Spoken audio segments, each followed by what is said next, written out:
Hello everyone, welcome back to my channel পাপি প্রিয়ান্স blog. Good morning, কেমন আছেন আপনারা সবাই? চলুন নতুন একটা ভিডিও নিয়ে আবার হাজির হয়ে গেছি। আর আজকে হচ্ছে সোমবার, তো আমি সবার আগে শিবের পুজোটা করে নিচ্ছি। আমি আগেও বলেছি আমার যেদিন যেবার যে ঠাকুরের পুজো হয় সেই ঠাকুরের পুজোটা আমি সেই দিন আগে করি, তারপরে অন্য ঠাকুরদের পুজো করি। আর গরম যেহেতু অনেকটা পড়ে গেছে, তো সেই জন্য দেখছি এখন ঘিটা বেশ গলে থাকছে।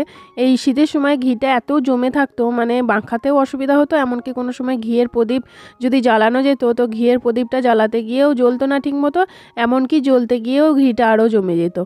আর আজকে দেখুন আমি একটা কিন্তু পিতলের সাপ নিয়ে এসেছি। আমার আগে এই তামার সাপটা ছিল, তো তামার সাপটা সেরকম একটা ভালো ছিল না, একটু মানে কোয়ালিটিটাও খারাপ ছিল। তো আমি এই টাইপের সাপ পাচ্ছিলাম না, তো খুঁজতে খুঁজতে আমি যে দোকানগুলোতে জিনিস কেনাকাটা করি সেই দোকানগুলোতে পাইনি। এটা একটা অন্য দোকান, যদিও আমি কোনোদিন এই দোকানে ঢুকিনি। তো দেখলাম গিয়ে দেখি পাই কি পাই না, তবে দেখলাম হ্যাঁ অনেকটা ছিল, অনেকগুলোই ছিল, তবে ঠিক সাইজ মতো আমার ঠিক শিবলিঙ্গের সাইজ মতো ছিল না। তবে দেখলাম যে যখন নিলাম তখন দেখলাম মাঝেরটা যদি একটু বড় করা যায় তাহলে এটা ঢুকে যেতে পারে। তো সেটাই হলো, বাড়িতে এসে দেখলাম যে যেটা আকারে ছিল নতুন যখন কিনলাম সেই আকারে কিন্তু ঢুকছিল না। তো সেই জন্য দেখুন আমি একটু মাঝেরটা একটু বড় করে নিয়েছি। তো একটু বড় করার পরে কিন্তু ঠিকঠাক হয়ে গেছে। তো এই সাপটা বেশ ছোট্টর মধ্যে আর একটু দেখতে সলিড একদম। আর আগের যে তামার সাপটা ছিল সেটা কোয়ালিটিটাও অতটা ভালো ছিল না, আর একটু ব্যাকাটেরা মতো ছিল, কারণ আমি আগে পাইনি বলে ওটা দিয়ে রেখেছিলাম। তো প্রথম থেকেই ইচ্ছা ছিল যে এরকম একটা ভালো সাপ কিনবো, তো সেটা এতদিনে পাচ্ছিলাম না, এই দিনকে পেলাম। তো সেই জন্য তো আজকে সোমবার, আজকেই আমি শিবের গলায় এই সাপটা দিলাম। তো সাপটা কেমন হয়েছে অবশ্যই বলবেন। আর আমার পুজোও কমপ্লিট। আর আজকে আমার বাড়িতে কতগুলো ধুতুরো ফুল ফুটেছে দেখুন, 3টে ধুতুরো ফুল হয়েছে বড় বড়। তো আমি বাবা শিবলিঙ্গে 2টো দিলাম, আর একটা বাবা মহাদেবকে পিকচারে যেটা আছে সেই পিকচারে মহাদেবকে দিলাম। তো চলুন আমার শিবের পুজো করা কমপ্লিট, এবার আমি বাকি অন্য ঠাকুরদের পুজো করব। আর আমি আজকে আর বাকি অন্য ঠাকুরের পুজো কিছু দেখালাম না, সব ঠাকুরের পুজো করা আমার হয়ে গেছে। গোপালদের স্নানও হয়ে গেছে, আমার সব ঠাকুরের পুজো ফুল নিবেদন করা হয়ে গেছে।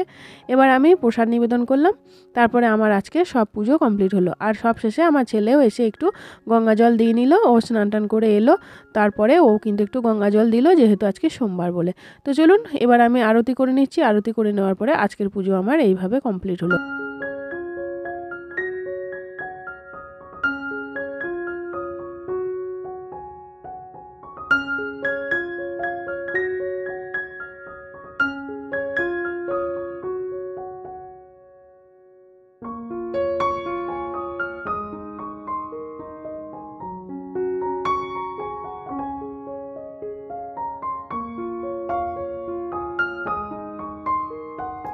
তো এখন ঘড়ির কাঁটা প্রায় 6টা পৌনে 6টা মতো বাজে। তখন একটু বেরোচ্ছি, যাব হচ্ছে কলেশ্বর শিব মন্দির, যে শিব মন্দিরে আমি প্রায় পুজো দিয়ে আছি। তো সেখানে এখন মেলা চলছে, তো সেই জন্য সেই শিবরাত্রি উপলক্ষেই মেলাটা চলে। আমরা সেই ছোট্টবেলা থেকে দেখে আসছি ওখানে মেলা। মোটামুটি আমার একদম যখন থেকে আমার জ্ঞান হয়নি তখন থেকে ওখানে ওই মন্দিরে পুজোও দিই, এমনকি মেলাও দেখছি। তো সেই জন্য এখন আমি আর আমার ছেলে রেডি হয়ে গেছি, এখন একটু যাব মেলাতে। আর বাকি মন্দিরটাও দেখাবো যে কিভাবে শিবরাত্রির সময় মন্দিরকে সাজিয়ে তোলে। তো চলুন সেটাও আপনাদেরকে দেখাবো। তো চলুন এখন বেরোই। আর এই যে পৌঁছেও গেছি আমার খুব প্রাণের প্রিয় একটা জায়গা, আমার কলেশ্বরের কলেশনাথের শিব মন্দির। আর দেখুন মন্দিরটাকে কিভাবে সাজানো হয়েছে, কি অপূর্ব লাগছে দেখতে। আপনারা ক্যামেরাতে কতটা দেখছেন বলুন, চোখের সামনে দেখলে এটা আরও সুন্দর। তো মেন গেট থেকে ঢুকেই মন্দিরটা সামনে দিকে পড়ে না, মন্দিরটা জন্য ওই সামনে যেতে হয়, মানে মেন গেট থেকে পিছন দিক হিসাবে পড়ে মন্দিরটা। আর মেন গেট থেকে ঢুকে এসে মানে মেন রোড থেকেও ঢুকে এসে এইভাবে কিন্তু আমাদের মন্দিরটা পড়ে। তো এই হলো সামনের দিক। এখানে আমরা জুতো খুলে তারপরে এখানে গেলাম। তারপরে এখানে গিয়ে দেখছি পুজো হচ্ছে, সন্ধ্যের সময়ও এখন পুজো হচ্ছে। তবে আমি আর মন্দিরের ভিতরে গেলাম না, আমি এখান থেকে দাঁড়িয়ে দাঁড়িয়ে একটু প্রণাম করে নিলাম, কারণ সন্ধ্যে হয়ে গেছে, এখন আমি মন্দিরের ভিতরে আর যাবো না। আর সকাল দিকে এলে হয়তো যেতাম, এখন আর মন্দিরের ভিতরে ঢুকবো না। আর এই যে এখানে দেখছি প্রায় অনেক লোকই পুজো দিচ্ছে, তো বাইরে থেকে একটু দেখে নিলাম। আর তারপরে এখানে আমি আর আমার ছেলে মিলে দুজনে মিলে একটু এখানে সময় কাটাবো, কারণ এখানে থাকতে খুবই ভালো লাগে। মেলা দেখার থেকেও এখানে বসে সময় কাটানোটা আমার কাছে মনে হয় বেশি ভালো, কিন্তু ছেলেকে যেহেতু নিয়ে এসেছি তো সেই জন্য মেলাতে একটু যেতেই হবে।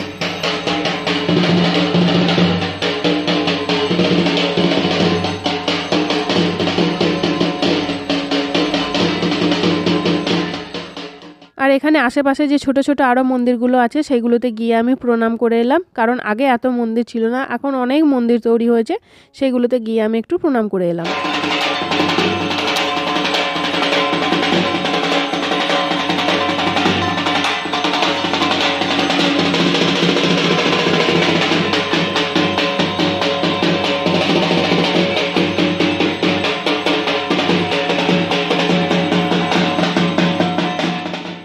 আর বাবা ভোলানাথের ঠিক পাশেই আছে মাতা পার্বতীর মন্দির। তো এটা হচ্ছে মাতা পার্বতীর মন্দির। এখানে অনেকজন অনেক রকমভাবে পুজো দিচ্ছেন। সন্ধ্যের সময় দেখলাম সন্ধ্যে আরতিও চলছে। তো অনেকেই বসে আছেন, এক এক মন্দিরে এক এক লোকজন বসে আছেন, সময় কাটাচ্ছেন, ভালো লাগছে। আর এই যে এই মন্দিরগুলো কথা বলছিলাম, এগুলো নতুন করে তৈরি হচ্ছে। তো এইটা নয়, এইটা আটচালা সামনে, পাশে যে মন্দিরগুলো ওগুলো নতুন করে তৈরি হচ্ছে, যে এইগুলো। তো এগুলো এখনও পর্যন্ত রং টং কিছু হয়নি, এগুলো আবার সব নতুন করে হবে। অনেক পরিবর্তন হলো, ছোট থেকে এই মন্দিরে আমরা অনেক পরিবর্তন দেখলাম। তবে মেন মন্দির যেটা এই মন্দিরটা এইরকমই দেখে আসছি আমরা, ছোট থেকেই এইরকম দেখে আসছি।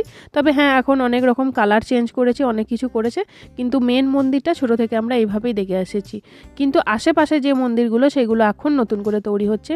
তো এইগুলো অনেক মন্দির তৈরি হলো, তারই মধ্যে এই মন্দিরগুলো। তো যাই হোক, এখানে আমরা অনেকটা সময় থাকলাম, এখান থেকে আমার যেতেও ইচ্ছা করে না, মনে হয় এখানেই থাকি, এখানে বসে সময় কাটাই। আমার বাড়ির কাছে হতো, মানে আমার যেখানে বাড়ি সেখান থেকে যদি একটু কাছে হতো তো মনে হতো প্রায় প্রত্যেক দিনই এসে এখানে একটু সময় কাটিয়ে যেতাম, কিন্তু না, সেটা তো সম্ভব নয়। বাড়ি থেকে প্রায় অনেকটাই দূর, মোটামুটি 20 থেকে 25 কিলোমিটার রাস্তা। তো যাই হোক, এখানে অনেকটা সময় কাটানো হলো। এবার যাব মেলার দিকে। তার আগে এখানে কিন্তু আরও অনেক মন্দির আছে, সামনে ঢুকতেই সেই মন্দিরগুলো চলুন দেখি, দর্শন করি। তো এই দিকে প্রথমেই ঢুকতেই দেখলাম যে আগেও ছিল মা কালীর মন্দিরটা, সেরকমভাবে তৈরি হয়নি, এখন হয়েছে। আর এই দেখুন, এই পাশগুলো আগে আমরা যখন জল ঢালতে আসতাম তখন এই রাত্রে এই সাইডে এইগুলোতে আমরা বসে থাকতাম। আর এই যে এইটা হচ্ছে মা কালীর মন্দিরটা। তো মা কালীর মন্দিরটা আগে ছিল না, এখন তৈরি হয়েছে নতুন করে। ওই যে বললাম না, এখন অনেক মন্দির তৈরি হয়েছে আশেপাশে, প্রচুর কিছু। আর এই যে হনুমান মন্দিরটা, এটাও ছিল না, এটা এই 1 বছর 1 থেকে 1.5 বছর আগে তৈরি হলো এই হনুমান মন্দিরটা। এই মন্দিরটা এখন খুব ভিড়, এখন লোকে খুবই এই মন্দিরটাতে পুজো দিচ্ছেন, খুব ভিড় ভাট্টা হয় এই হনুমান মন্দিরটাই। তো এটাও আগের বার এলাম তখন বন্ধ হয়ে গেছিলো, আমার দেরি হয়ে গেছিলো আসতে বলে, তো সেই জন্য একটু প্রণামও করে নিলাম, একটু দর্শন করে নিলাম। আর হনুমান মন্দিরের পাশেই চলছে কিন্তু নাম সংকীর্তন, মানে এই পাশটাতেই সবাই কিন্তু এখানে কীর্তন করছিল। তো সেটাও একটু বসে বসে দেখলাম। তারপরে অনেকটা সময় এখানে কাটানোর পরে তারপরে এখান থেকে বেরোলাম। বেশ সুন্দরভাবে সব মন্দিরগুলোকে সাজানো হয়েছে, যে মন্দিরগুলো রেডি হয়েছে। তো চলুন, অনেকক্ষণ এখানে সময় কাটানো হলো, এবার যাই মেলার দিকে। আর এই হচ্ছে মেন গেট। মেন গেটটা এইভাবে সাজানো হয়। আর ওই ওপরে যে ধ্বজাটা দেখছেন সেটা কিন্তু শিবরাত্রির পরদিন সকালে চেঞ্জ করা হয়। সেই ধ্বজা চেঞ্জের সময়ে কিন্তু খুব ভিড় হয়, আর সেখানে অনেক নিয়ম কানুন করে এই ধ্বজা পাল্টানো হয়। অনেক গান বাজনা, নাম সংকীর্তন, অনেক কিছু 7 পাক ঘুরে, অনেক এখানে যাদের মানে মন্দিরে যাদের দায়িত্বর মধ্যে থাকে, মন্দিরের পুজোর দায়িত্ব যাদের মধ্যে থাকে, তারা সেই বাড়ির বউরা এসে অনেক কিছু নিয়ম কানুন করে বাজনা সংকীর্তন ধ্বজা পরিবর্তন করা হয়। তো চলুন, এবার আমরা মেলায় চলে এসেছি। আর কলেশ্বরের শিব মন্দিরের এই শিবরাত্রির মেলায় একটা জিনিস দেখেছি, যে এখানে লোহার জিনিস খুব ভালো পাওয়া যায়। অনেক বড় বড় দোকান আসে, অনেকগুলো আসে লোহার জিনিস বিক্রি, বিশেষ করে লোহার আর ঠাকুরের, মানে শিবরাত্রি, যেহেতু শিবরাত্রি শিবের পুজোর মেলা, তো সেই জন্য শিবের সব কিছুই পাওয়া যায়।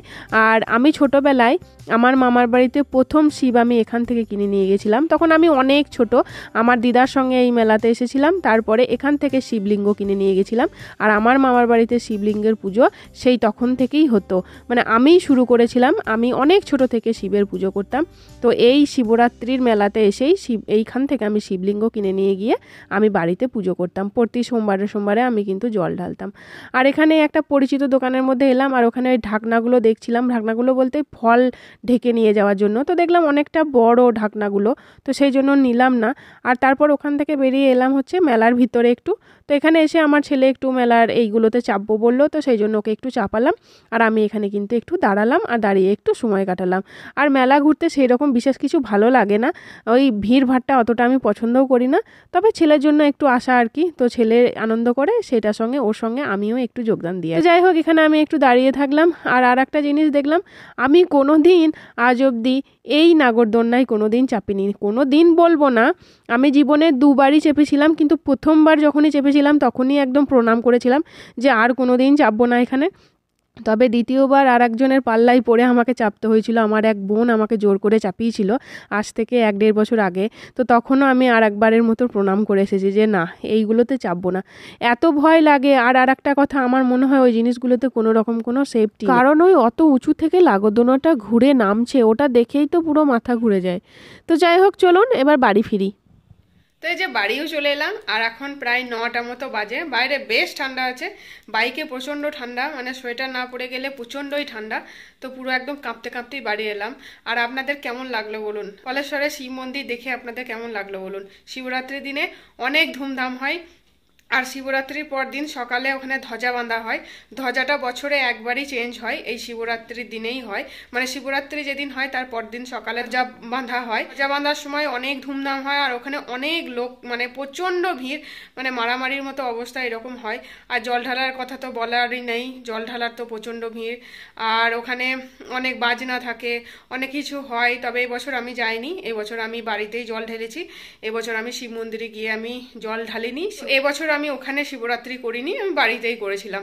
প্রত্যেক বছরই করি, এই বছর করিনি, তো সেই জন্য গেলাম, একটু প্রণাম করে এলাম। তবে হ্যাঁ, মন্দিরের ভিতরে যাইনি, বাইরে থেকেই প্রণাম করে এসেছি। আর তারপরে মেলা ঘুরে প্রণাম করে বাড়ি চলে এলাম। আর সেরকম কেনাকাটা কিছু করিনি, তার কারণ সেরকম কেনার মতো কিছু ছিল না। হ্যাঁ, একটা ফল কাটার জন্য, পুজোর ফল কাটার জন্য একটা বটি নিয়েছি, শুধুমাত্র ওইটুকুই, তা আর কিছু নয়। তো এই ছিল আজকের ভিডিও। যদি কিছু ভালো লেগে থাকে তাহলে প্লিজ লাইক, কমেন্ট, শেয়ার করতে ভুলবেন না। আর চ্যানেলটা অবশ্যই সাবস্ক্রাইব করবেন। চলুন দেখা হচ্ছে পরের ভিডিওতে, ততক্ষণের জন্য সবাই সুস্থ থাকবেন, ভালো থাকবেন। Tata, good night.